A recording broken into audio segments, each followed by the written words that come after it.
A Polícia Federal hoje deflagrou uma operação e que se descobriu preliminarmente, conforme a Polícia Federal, que o Cid, o tenente-coronel Cid, que era o ajudante pessoal do Jair Bolsonaro, pegou um dos Rolex que ele ganhou de uma delegação internacional e vendeu por R$300 mil. Vendeu por R$300 mil e esse relógio estava exposto numa vitrine em Miami, em Miami, como dizem os latino-americanos, em Miami. Estava lá vendido. O TCU, nesse meio tempo, isso foi no meio do ano passado, o TCU pediu o relógio de volta, o Vacef viu a merda que aconteceu, segundo a Polícia Federal, recomprou o relógio e devolveu ao TCU. Pois bem, esse é o escândalo. Esse escândalo envolve Mauro Cid, o pai de Mauro Cid e o Vacef. Precisamos pontuar algumas coisas. Lula também pegou coisas pessoais da presidência da República e colocou num cofre da Líbero Badaró.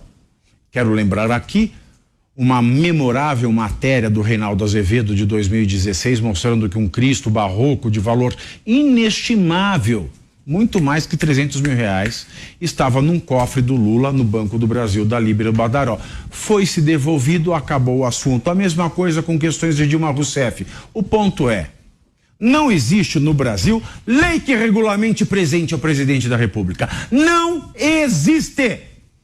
E a Constituição, a não ser que você use a Constituição como papel higiênico e queira passar os artigos da Constituição na bunda, você tem que saber que neste país ninguém é obrigado a fazer ou deixar de fazer qualquer coisa senão em virtude de lei. Não existe lei que regulamente presente ao presidente da República.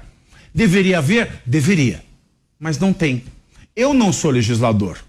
Os legisladores ganham muito dinheiro nesse país. Os servidores públicos ganham muito dinheiro nesse país. Não sou eu que tenho que estabelecer a regra. Não estabeleceram porque nós somos incompetentes e votamos nestas porcarias para ocuparem os cargos públicos. O fato é que, agora, com um Rolex, descobriram que Mauro Cid teria vendido. Isso foi para Miami, foi recomprado, mas a questão é, isso foi devolvido para o TCU. Da mesma maneira que o Cristo barroco de valor inestimável que Lula tinha guardado num cofre da Líbero do Badaró foi devolvido e acabou a questão. Mas o ponto aqui é o seguinte: Mauro Cid parece que está envolvido em um sem números de ilícitos e crimes. O fato é o seguinte: por mais que se tenham dados para mostrar que Vacef, pai de Mauro Cid tenham participado desta zorra, não há nenhum dado que mostre o envolvimento de Jair Bolsonaro. E cabe lembrar, a presidência do Brasil, o Brasil é um país muito grande. Ela ocupa muito a figura do presidente. Então, de fato, ele não sabe o que os seus funcionários, mesmo que imediatos, fazem para obter vantagens pequenas, porém, imperceptíveis talvez na cabeça deles. São os chamados petequeiros. E o governo Lula foi cheio de petequeiro. O governo Dilma foi cheio de petequeiro. Petequeiro é aquele que se apropria de pequenas quantidades, mas de forma ilegal, de forma imoral, e se locupletam, se enriquecem daquilo.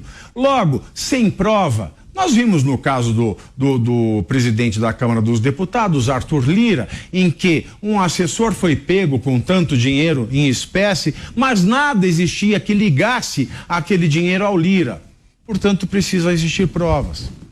Por favor. O Zé Guimarães, deputado líder do governo, o assessor dele foi pego com R$100 mil ou $100 mil na cueca, exatamente. E essa história... Imagina, uma história que não cheira nada bem, Beraldo. Além de tudo, é uma história que não cheira nada bem. Portanto, parece sim que o Mauro Cid está envolvido em mais uma lambança, então que se puna, que seja punido.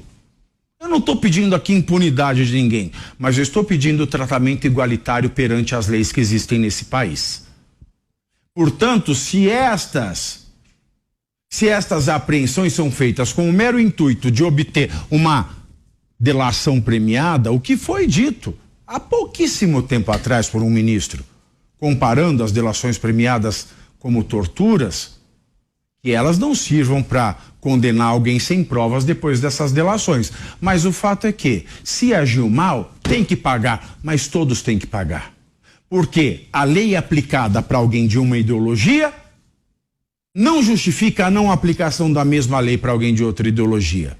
Porque a lei continua sendo a lei, mas se ela é feita desta forma, não igualitária, ela pode ser tudo menos justa.